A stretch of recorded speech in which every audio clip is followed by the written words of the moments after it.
Iran रो अकल गुडुम news cut परवर्ती प्रसंग हरमुज प्रणाली खोलिबारे विलंब हो पारे कारण ईरान निजे जो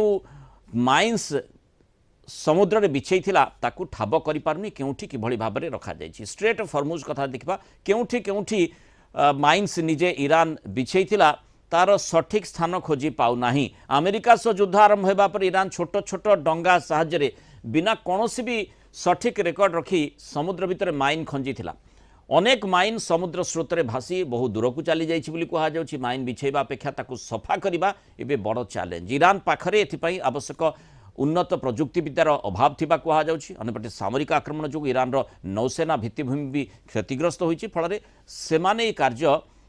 त्वरित करिपारुना व्यावसायिक जहाज चलाचल रास्ता एवं तेणु विपदपूर्ण हो रही संपूर्ण मुक्त हो पारना माइन ठाब नहेबा पर्यंत हरमुज प्रणाली विपद मुक्त नुहे बोली कहुच्छी एकाथरे जहाज चलाचल ये एवं तेणु स्वाभाविक भाव में हो पार ना बोली स्पष्ट करा आम आलोचना करने संपर्क में आम सहित प्रतिरक्षा विशेषज्ञ ग्रुप कैप्टेन संजीव महापात्र जोड़ी ग्रुप कैप्टेन महापात्र स्वागत कर आलोचना जो भाई भाव में ईरान बोधवे से